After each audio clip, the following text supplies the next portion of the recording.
le plateau à l'instant, nous allons vous servir la revue de presse. Les journaux sont parus en français et en anglais au Cameroun. Donc, deux parties vont meubler cette tranche consacrée à la revue de presse. La première consacrée justement à The Horizon et les autres parutions anglophones. Et la seconde, ce sera la presse francophone. Right, and on the front page of the Horizon newspaper of this morning, Chris, we read, blood spills again in Northwest and Southwest. The paper says, soldiers accused of killing over 10 unarmed civilians in Bamenda, Boya, Tiko in 24 hours. Well, you probably have seen some of these on social media. Well, you can go get an official version of the story and know exactly what happened with the Horizon. The details are on page 2 of today's edition of the Horizon newspaper. Other stories on the front page of the Horizon newspaper today. Women groups give Cameroon government separatist fighters 30 days to announce ceasefire in Northwest, Southwest. Yes, we can understand that. Enough is enough. We'll go to page 5 of the Horizon newspaper to gather more on this story. Still with the Horizon newspaper of this morning, after jailing of Cameroon soldiers for killing women and children, victims, Amnesty now demands reparation for victims' families. The paper is taking us back to that story, really scandalous, where Cameroonians watched a video, a very gruesome video of soldiers shooting to death women and children. And of course, recently the Horizon was also reporting that the soldiers responsible have been jailed, and now here's a follow-up that you can go read on page 4 of the Horizon newspaper.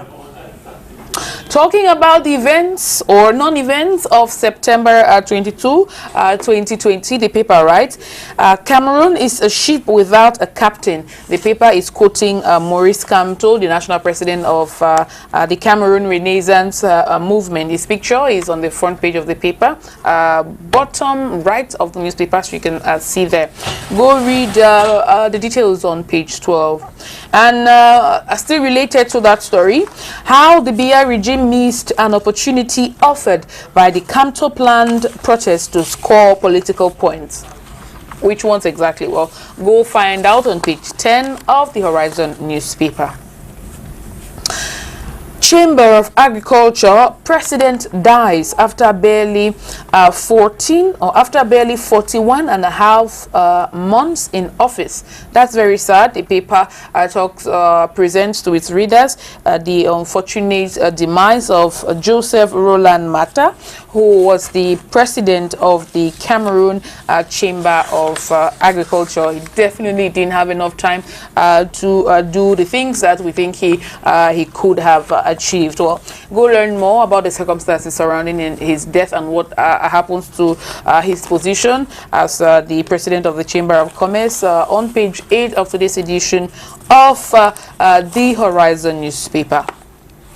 Minipat launches open national call for tender for the supply of rolling stock towards the drawing up of the territorial planning and sustainable development plan of the North region. Well, go to page 6 and 7. You'll be able to read all that in today's edition of the Horizon newspaper. And to end with the Horizon, NASLA management swings into action, makes key appointments. Details on page 10. We are now with the Guardian Post newspaper of today, and on the front page of the Guardian Post we read, MRC, what next after September 2 protests? That's the question on the front page of the Guardian Post newspaper. Go read the details on page 3. And there, of course, a very pensive Maurice Kamto is on the front page with the question, what next? Like I said, the details are in the inner pages. Other stories on the front page of the Guardian Post newspaper. At least 10 killed within 2 days in Northwest, Southwest. That report by Maxwell Fokwenchik is also in today's edition of the Guardian Post newspaper. Consupe public enterprises drilled on funds misappropriation prevention mechanism. Well, that's good to hear. Go to page 2 to read more. Crisis-plagued Artists' Rights Corporation. We're talking culture. Minister slates General Assembly October 24. Chris, I think you'd like to attend that General Assembly, won't we all? The details are also on page 5 of the Garden Post newspaper. Let's not leave the Garden Post. Our attention is now turned to the Post weekend. It covers this Thursday and Friday. And on the front page, there's a very interesting question. Are lives of Anglophones in Cameroon worthless? The paper adds, protests in Yaoundé, Douala, Bafoussam, no death recorded. Serenity in Northwest Southwest, over 10 persons slaughtered in cold blood. This is I had not thought about this, but Chris, it's an interesting way to to put the events side by side. There were protests in the Yaoundé, Douala, Bafoussam, in the francophone regions. Nobody died, and in the northwest and southwest there was complete serenity, yet 10 persons were murdered. So I read that question again on the front page of the Post newspaper. Are lives of Anglophones in Cameroon worthless? Someone please give me an answer. Well, go read the details on page 3 of the Post newspaper. We are still with the Post. CRM militants defy military artillery, demonstrate. Details on page 12 of this edition of the Post newspaper. Women's group give government separatists 30-day ultimatum for ceasefire. Yeah, the details of that one, the details will be on page 3 of the Post newspaper. SDF strips Farming Dongo naked over scornful derogatory comments. Which comments exactly? And when were those uttered? Go to the inner pages of the Post newspaper to find the details of that story and the pictures, of course, of the persons concerned, Professor Farming Dongo and Dennis Kemlemo. Go to the inner pages, like I said, to get the details of the story. Ethnic cleansing and Operation Bamenda Clean. Well, page 5 will tell you more. And to end with the Post newspaper, you can also find this expression of interest for drawing up of Southwest land use and sustainable development plan. Pages 8, 9, and 10 carry more.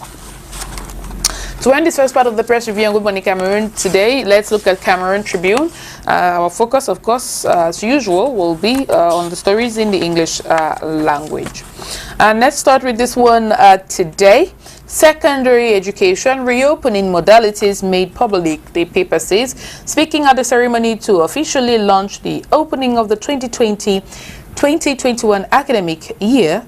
Minister Nalova Lyunga said classrooms will have 50 students, schools will respect midday hours, and social distancing rules will be consolidated. Now, the secondary education minister also used the occasion to give an inaugural lesson for the new school year. And this is so appropriate because she's a teacher herself, a lecturer. She was a university lecturer before her post. So yeah, it would have been nice to watch her. I wish I was there to watch her teach. Go to page 16 and 17 of Cameroon Tribune to get the details of that story. Now, health. COVID-19 fear stigma dwindling. The paper says before now, sneezing in public or coughing were a major problem. We had that problem. 7 months after the outbreak of the COVID-19 pandemic, the embarrassment and disgrace faced by suspected COVID-19 patients is gradually being forgotten. Go read the details on page 13 of Cameroon Tribune of today. Well, that's it for this first part of the press review. Good Morning Cameroon this Thursday morning. Now time for us to turn our attention to what the papers are saying in the French language. It's going to be the business of Christian Wome Lucas. C'est avec Cameroun Tribune donc, que nous poursuivons cette revue de presse et sa une est consacrée ce jour aux candidatures au régional. Les chiffres parlent, comme nous dit le journal de Marie-Claire Nana. Une dizaine de partis politiques postulent. Environ 2400 électeurs enregistrés. 24 départements présentent au moins 2 listes en compétition chez les chefs traditionnels. Pour les délégués départementaux, il y a concurrence dans 27 circonscriptions. Information sont révélées hier par le directeur général des élections au lendemain de la date limite de dépôt de dossier. La page 4 et la page 5 de Cameroun Tribune a plus de détails sur cette actualité. Contentieux des municipales, environ 150 recours sur la table. La plupart des dossiers examinés hier par la Chambre administrative de la Cour suprême et portant sur les demandes d'annulation des élections ont été mis en délibéré pour la fin de l'audience. La page 3 a plus de détails et puis nécrologie. Joseph Roland Mata n'est plus. Le président de la Chambre d'agriculture a rendu l'âme hier en Tunisie où il avait été évacué il y a quelques jours. Le Messager est en kiosque ce matin. Le journal revient sur ces marches du 22 septembre. Le MRC promet l'enfer au régime Biya dans un communiqué signé de Camto au nom des partis politiques et des organisations civiles concernées. Le mouvement pour la renaissance du Cameroun MRC annonce que les marches vont se poursuivre. La page 3 a plus de détails. SIC, la société immobilière du Cameroun, annonce donc une assemblée générale de tous les défis. Et puis Yaoundé, cambriolage au quotidien le jour. Les détails à la page 2. En pied de une de Le Messager ce jour, Adamawa, le temps des tripatouillages, s'agissant bien sûr des régionales. Des militants mécontents du RDPC dénoncent le favoritisme et le marchandage lors de l'investiture. Le quotidien Mutation est en kiosque ce jour et le journal revient sur les événements du 22 septembre dernier. Au pavillon des victimes, plusieurs visages donc sont présentés, vous les reconnaîtrez. La journée mouvementée de ces hommes politiques et hommes des médias à la page 8 et 9 du journal. Rentrée scolaire 2020-2021, le système de mi-temps adopté finalement. Comment? Il faut aller lire la page 11 de Mutation, ça est très intéressant ça pour les parents. Et puis du côté des boulevards, l'usine de tracteurs est donc à l'abandon. Un autre quotidien en kiosque, c'est Info Matin, quotidien, qui est consacré à une régionale aujourd'hui. Nkwete décapite la Sanaga maritime. Le secrétaire général du comité central du parti de Paul Biya a scandaleusement écarté deux dynamiques fils, Alphonse Billet et Périal Jean Niodok de la course. Pourtant, choisi de façon unanime et en toute transparence, tant au niveau départemental que régional, le département désormais en ébullition, la paix sociale serait menacée, comme nous dit Info Matin dans les colonnes de son journal en kiosque. Ce jour, s'agissant de cette actualité-là. Le quotidien Épervier est en kiosque ce matin. Solidarité internationale et devoir de paix. Dr Manaouda Malachi dévoile sa vision sur la question. Le ministre de la Santé publique est l'auteur d'un ouvrage intitulé Solidarité internationale et devoir de paix, paru cette année aux éditions Tropiques, dans lequel il met une analyse scientifique et même conceptuelle pour apporter sa contribution à une réflexion au sujet de la solidarité internationale et le devoir de paix dans un contexte où ces deux notions connaissent quelques écueils à cause notamment de l'égoïsme des États qui mettent en avant donc la souveraineté nationale au détriment des populations localement opprimées. Et en pied de une du quotidien L'Épervier, sur le salon de l'action gouvernementale, le Minetransport et le compte Suppé en vitrine du ministre des Transports et le contrôle supérieur de l'État, exposant au palais des sports de Yaoundé dans le cadre de la 9e édition du Salon de l'Action gouvernementale, le SAGO. Lors de la cérémonie inaugurale le 22 septembre dernier, le ministre Ngale Bibéré a dévoilé au public les missions régaliennes de son département ministériel. Idem pour Rose Mbacha Foumoudam, qui a dévoilé donc les actions des services du contrôle supérieur de l'État. Et au-dessus de la une du journal, le ministère de la Jeunesse et Éducation civique, le MINJEC recrute 464 juniors entrepreneurs. Ça, c'est pour lutter contre le chômage des jeunes. D'ailleurs, en deuxième partie de cette émission, nous allons recevoir ici quelques responsables du ministère de la Jeunesse et de l'Éducation civique avec qui on parlera bien évidemment des centres de CMPG, Centre multifonctionnel promotion des jeunes du Cameroun et bien sûr, pourquoi pas revenir sur cette actualité des recrutements de 464 juniors entrepreneurs. Notre quotidien en kiosque ce matin, c'est Émergence. Le quotidien consacre sa une aux marches du 22 septembre dernier. Maurice Kamto fait le bilan qui est donc à retrouver à la page 5 du journal. Le journal revient bien sûr sur le décès du président de la Chambre d'agriculture et la nouvelle expression, elle aussi ce matin, il faut le rappeler, revient sur, nous amène plutôt dans la région de l'extrême nord et nous dit que 400 000 enfants à l'avenir sombre. Ils n'ont pas pu prendre part aux examens du CEP cette année, faute d'acte de naissance. Ils ne sont pas sûrs de reprendre les chemins des classes à la rentrée scolaire. Une potentielle pépinière pour les bandes criminelles qui essaiment donc cette région-là. Les détails sur cette actualité à la page 3. En petite fenêtre du journal rentrée scolaire, les parents sous pression. À quelques jours de la reprise des cours, les parents écument les lycées et les collèges à la recherche des places. Marche du 22 septembre prochain, 2 journalistes libres arrêtés à Douala pendant la manifestation du MRC, Tajavisma et Christian Thébon ont été libérés hier mardi tard dans la soirée. Transport aérien, Camerco redevable. L'allemand Lufthansa Technique réclame 1,3 milliard de francs CFA à la compagnie aérienne de transport camerounaise. Coronavirus Afrique, des pertes imposante. Une nouvelle analyse de l'OIT révèle une baisse massive des revenus avec une menace d'inégalité entre pays riches et pays pauvres. Covid-19, on en reparle toujours à la page dans les colonnes du journal. L'alerte des Nations Unies, les pays sont invités à prendre des mesures plus énergiques pour enrayer la diffusion d'informations nuisibles. On s'intéresse à Kalara maintenant. L'hebdomadaire du monde juridico-judiciaire consacre sa une au litige foncier aujourd'hui. Et ici écarte Vondoayolo de l'immeuble CNPS à travers une récente décision du ministre des Domaines, du Cadastre et des Affaires foncières. Le directeur du cabinet civil à la présidence de la République perd le contrôle d'une propriété acquise sous fond de polémique auprès de l'organisme public chargé de la sécurité publique.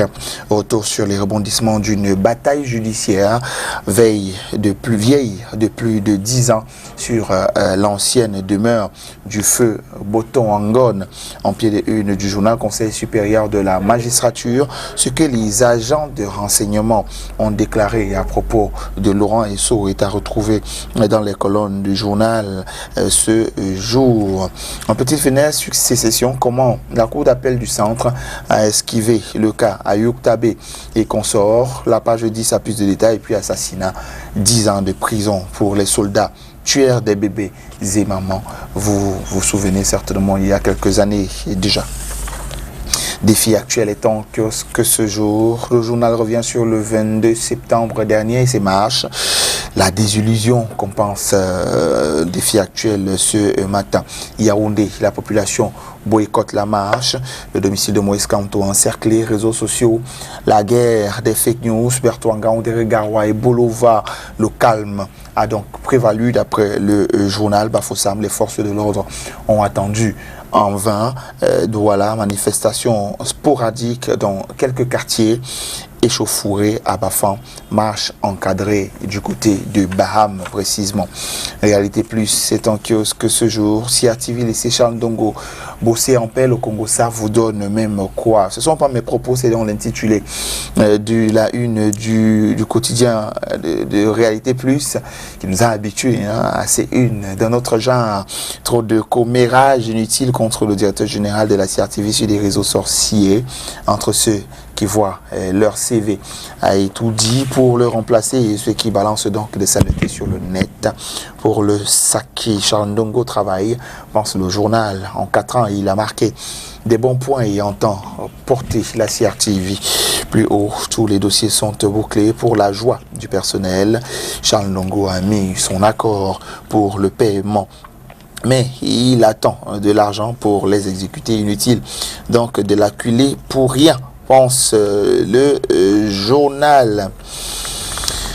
Voici le stade d'Olembe. Le journal nous le présente dans ses colonnes aujourd'hui, précisément à la page 8 Et à la page 9 en librairie de Manaouda Malachi, ce livre dont on en parlait il y a un instant, Solidarité internationale et devoir de paix. On s'intéresse à l'économie maintenant avec l'économie quotidien qui consacre sa une au management et nous présente les chantiers inachevés de Joseph Roland Mata, nommé par décret présidentiel. C'est le 8 mai dernier, souvenez-vous, en poste du président de la Chambre d'agriculture, des pêches et de l'élevage, même des forêts, le ressortissant de la Bumba Ngoko dans la région de l'Est est décédé hier en Tunisie. Indication climatique. Pourquoi le Cameroun veut élargir le réseau météorologique national? Les raisons sont à retrouver dans les colonnes de l'économie quotidien qui est en kiosque ce jour.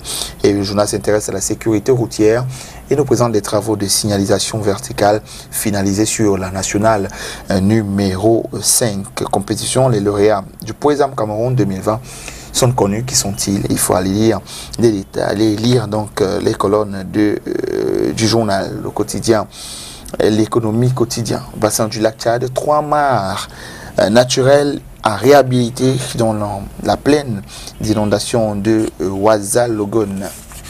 Toujours dans l'économie, Cameroun Business Today, le journal d'information d'analyse économique consacre sa une à la relance post-Covid-19, les PME en première ligne, un capital de relance d'un montant de 2 milliards de francs CFA mis à disposition par le gouvernement.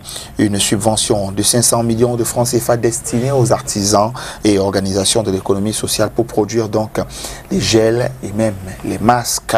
Lire l'interview du président du mouvement des entrepreneurs du Cameroun MECAM, Daniel Claude Abaté. On sort de cette revue de presse à 7h passées de 52 minutes avec la revue de l'économie rurale qui consacre sa une à l'eau et à l'assainissement au Cameroun. L'eau potable pour tous en zone rurale. Le ministre Gaston Elondo Essomba avait impulsé donc une nouvelle stratégie de production et même de distribution d'eau potable en zone rurale. Entreprendre, produire un bon poulet en 45 jours, c'est donc possible. Aliment démarrage, donc à la page 8 du journal ce jour. Pour les jeunes entrepreneurs, ceux qui voudraient pourquoi pas faire dans l'élevage, je suis intéressé, je voudrais bien lire ce qu'il en ressort. Et puis stratégie, Minepia, la Smart Aquaculture, la Smart Aquaculture. Dr Taiga veut promouvoir donc la Smart Aquaculture avec l'objectif de produire 2000 tonnes de poissons d'ici 2035. Et voilà qui donc met un terme à cette revue de presse. Rendez-vous est pris pour demain, vendredi. Oui, vendredi qui est vendredi karaoké, Ouais. mais que on va quand même faire la revue de la presse. Bien sûr. Even though tomorrow Friday is our special karaoke day in Good Morning Cameroon, we still bring to you the press review. We still let you know what the papers are saying, so you can always count on us. Now time for us to go get the music, and when we come back, Chris is going to be news time. Oui, pourquoi pas. On va rappeler, hein, je jette un œil là actuellement sur la page 5, toujours dans la revue économie rurale, le concours d'entrée à la FASA pour les jeunes qui nous regardent en ce moment, pour la faculté d'agronomie et des sciences agricoles, au campus de Tchambafia et des Bolova. Il n'est pas trop tard. Donc voilà, vous avez encore le temps, hein, chers amis, de pourquoi pas postuler. Donc voilà, je veux dire quoi, l'entrée donc à cette faculté là. Ouais. C'est Music ça. now. Matama.